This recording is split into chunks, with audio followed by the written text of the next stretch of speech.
और चीजें और पैसा मांगेगी। फिर से एग्जांपल देता हूं, मैंने टाइम लगाया, पैसा कमाया, पैसा कमा के ना मैंने एक लग्जरी कार खरीदी, लग्जरी। अब लग्जरी कार मतलब 30 लाख की कार खरीदी मैंने। कितने की? अब 30 लाख, चाहे मैं अच्छा कमाता हूं लेकिन कैश लूंगा क्या? नहीं लूंगा। क्या करूंगा? लोन लूंगा, है या ना?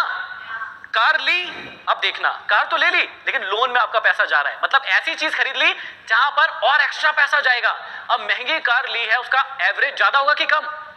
जोर से बोलिए। फिर ब्याज तो भर रहे हैं आप, पेट्रोल ज्यादा लगेगा आपका, हाँ या ना? अच्छा, उसका इंश्योरेंस सस्ता हो जाएगा क्या? हर साल इंश्योरेंस महंगा होगा, वहां पैसा जाएगा। उसके बाद एक्सीडेंट होगा कि नहीं? एक्स्ट्रा पैसे जाएंगे, होगा कभी ना कभी तो होगा, डेंटिंग बेंटिंग कुछ करवाना पड़ेगा। तो एक गरीब मानसिकता का व्यक्ति कैसे सोचता है, ध्यान से देखिएगा। वो टाइम लगाता है पैसा कमाने के लिए, उस पैसे को थिंग्स मतलब चीजें खरीदने में लगा देता है। कैसी चीजें? जो और पैसा मांगेगी। और इसी प्रकार का व्यक्ति गरीब रह जाता है जीवन भर, वो कभी भी अमीर नहीं बन पाता। यदि आप अमीर बनना चाहते हो तो ध्यान से सुनना, अमीर व्यक्ति की सोच कैसी होती है। अमीर व्यक्ति क्या करता है? वो भी टाइम लगाएगा। क्या लगाएगा? वो भी टाइम लगाएगा, वो भी पैसा कमाएगा लेकिन उस पैसे से थिंग्स नहीं खरीदेगा। वो क्या खरीदेगा? एसेट्स। वो भी कार खरीदेगा लेकिन कैसे? शुरुआत में वो काम करेगा, ध्यान से सुनना। वो कार खरीदेगा लेकिन वो कैसी कार खरीदेगा जिसको वो रेंट पे दे पाए। किस पे दे पाए? अब शुरू में लोग उसको पागल कहेंगे कि कितना पागल है, ऐसी कार खरीदी जो रेंट पे दे रहा है। लेकिन वो पागल नहीं है, वो समझदार है। वो शुरुआत में ऐसी चीजें खरीद रहा है जो उससे और पैसा लेगी नहीं बल्कि रिटर्न्स देगी। वो ऐसा घर खरीदेगा जिसमें खुद भी रह पाएगा और रेंट से भी दे पाएगा। जबकि मूर्ख लोग क्या करते हैं, असफल लोग क्या करते हैं, पुअर लोग क्या करते हैं, वो ऐसा घर खरीदते हैं जो बहुत बड़ा होता है, रेंट से नहीं दे पाते और खुद ही रहते हैं उसमें। शुरुआत की बात कर रहा हूं, ये एकदम इनिशियल, जब तुम्हारी एज की बात कर रहा हूं। तुम लोग जब धीरे धीरे सफल होंगे ना, ये फॉर्मूले याद रखना हमेशा। तो अमीर व्यक्ति क्या करता है? टाइम लगाता है, पैसे कमाता है, एसेट्स खरीदता है, एसेट से फिर रिटर्न्स आएंगे। एसेट से क्या आएंगे? जैसे अच्छा घर खरीदा जिसको रेंट से दिया, उससे पैसा आएगा, तो वो भी अपने शौक पूरे करेंगे लेकिन एसेट से जो रिटर्न आ रहा है वहां से। ये होता है एक्चुअल में अमीर बनने का असली फॉर्मूला। बात समझ में आ रही है? दुनिया में 3 प्रकार के लोग ही अमीर बन सकते हैं। पहला, या तो आपके बाप दादा के पास बहुत संपत्ति हो, पुराना पैसा हो, आप उसको इन्वेस्ट कीजिए, आप बहुत अमीर होंगे। पहला तरीका। आप में से किसी के पास हो तो वो अमीर बन सकता है बहुत आसानी से। दूसरा, जो हमने एम वाला पार्ट सीखा था, उसमें एक बात बताई थी कि कोई जन्मजात ही टैलेंटेड होता है, जैसे सचिन तेंदुलकर, लता मंगेशकर जी है। तो यदि आप वैसे होते तो भी बहुत जल्दी अमीर हो जाते हैं, लेकिन यहां पे बैठे हो इसका मतलब दोनों नहीं हो। ना तो आप जन्मजात बहुत अमीर हो, रईस खानदान से हो, दूसरा भी नहीं है कि आप में कुछ बचपन से ऐसा टैलेंट था कि आप तो सचिन तेंदुलकर या कोई बड़ा ऐसे बन गए हो, नहीं है। तीसरा और सबसे इंपॉर्टेंट चीज जहां से आप अमीर बन सकते हो, वो ध्यान से सुनिएगा। इस प्रोसेस को फॉलो कर लिया?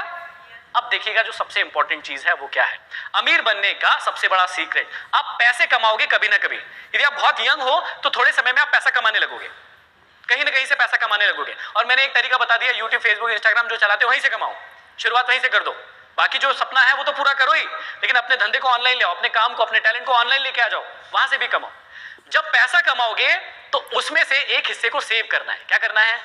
सबसे बड़ा फॉर्मूला, पूरी दुनिया में कहीं भी चले जाना, हर व्यक्ति, हर बड़ा व्यक्ति, हर सफल व्यक्ति यही फॉर्मूला बताएगा, जो वो 2 प्रोसेस से नहीं आया होगा। ये भी समझ लेना, जो जन्मजात रिच है वो इसको नहीं फॉलो करेगा, जो जन्मजात टैलेंटेड है वो भी इसको फॉलो नहीं करेगा, क्योंकि उसके पास तो शुरुआत में ही बहुत पैसा आ जाएगा। विराट कोहली के पास कम उम्र में ही कम पैसा आया कि बहुत पैसा आया? बहुत पैसा था उसके पास। उसको ये फॉर्मूला अपनाने की जरूरत नहीं है, ये फॉर्मूला आप लोगों को अपनाने की जरूरत है। पैसा जब भी आप कमाएंगे तो उसका एक हिस्सा सेव करना है। कितना सेव करना है? ध्यान से सुनना।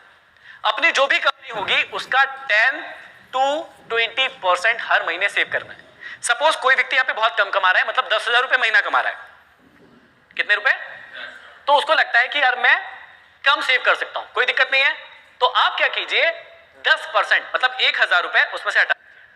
आप मन में यह सोच लीजिए कि मैं कितने कमाता हूं, सिर्फ अर्न सेव।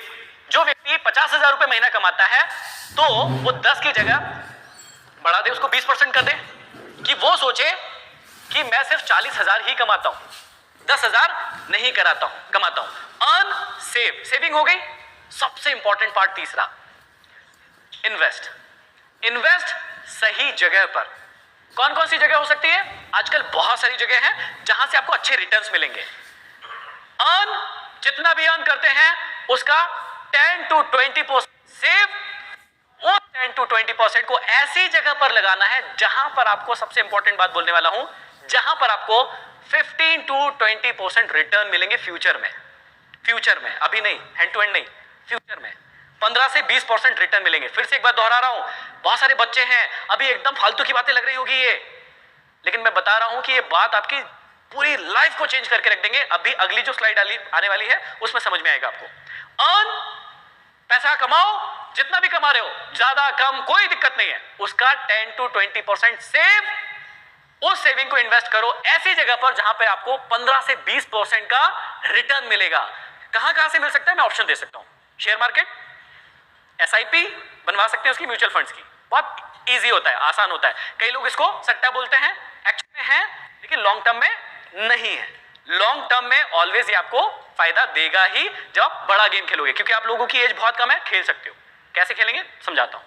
तो इस पैसे को ऐसी जगह पर इन्वेस्ट करना है जहां से आपको अच्छा रिटर्न मिले। अब देखिएगा ध्यान से क्या ट्रिक होती है।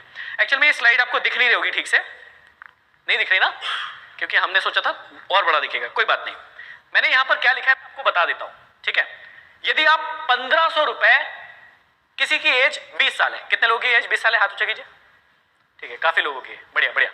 तो सपोज ये भैया 20 साल के हैं और ये 1500 रुपए इसी महीने से इन्वेस्ट करना चालू करते हैं, एसआईपी बनवा लेते हैं, म्यूचुअल फंड। समझ में आ गया? म्यूचुअल फंड मतलब शेयर मार्केट। घर पे जाके स्टडी कर लीजिएगा क्या चीज होती है। ये एक तरीका बता रहा हूं, और भी तरीके हो सकते हैं। आप संपत्ति खरीद, मतलब एसेट्स के नाम पे और भी चीजें खरीद सकते हैं। प्लॉट हो सकता है, गोल्ड हो सकता है, शेयर मार्केट में इन्वेस्ट कर सकते हैं, कहीं भी कर सकते हैं। मान लीजिए 1500 रुपए आपने हर महीने लगाना चालू किया, ठीक है। यदि आपने उस पैसे को लगाया सिर्फ 10 साल, कितने साल? 10 साल लगाया, तो आपके 1,08,000 रुपए जाएंगे 10 साल में। कितने जाएंगे? 1,08,000 रुपए जाएंगे। लेकिन 10 साल के बाद आपको मिलेंगे 4,18,000 रुपए। कितने रुपए मिलेंगे? 4,18,000 रुपए मिलेंगे आपको, जो भी आपने इन्वेस्ट किया है। अब इसको पूरा बढ़ा देते हैं। अभी ये 30 साल के हो गए, लेकिन इन्होंने सोचा कि 30 साल में मेरे को इतने पैसे की जरूरत नहीं है, मैं 1500 रुपए कंटिन्यू रखता हूं। इन्होंने 10 साल और इन्वेस्ट किया उसको, सेम हर महीने 1500 रुपए। 10 साल में इनके जाएंगे, 20 साल में इनके जाएंगे 3,60,000 रुपए। कितने जाएंगे? इनकी जेब से जाएंगे 3,60,000। कितने साल में? 20 साल में 3,60,000 कोई बड़ी बात नहीं है, लेकिन इनको उस टाइम मिलेंगे 27 लाख, कितना लिखा है? 22,74,000 रुपए। गया कितना जेब से? 3,60,000 गया, लेकिन मिला कितना? 22,74,000 रुपए। लेकिन जादू देखिएगा, इन्होंने जब 40 साल के हो गए तो इन्होंने कहा नहीं, मेरे को पैसे की जरूरत नहीं, 1500 रुपए मेरे लिए क्या लगता है, मैं नहीं निकाल रहा। इन्होंने कहा कि मैं और 10 साल इन्वेस्ट करता हूं, मेरे को नहीं निकालना पैसा। तो ये हो गए 50 साल के। 50 साल में इनका पैसा लगा 5,40,000 रुपए मात्र। 30 साल में कितना पैसा लगा? 5,40,000। कोई बड़ी बात नहीं है, हर महीने 1500 दिए।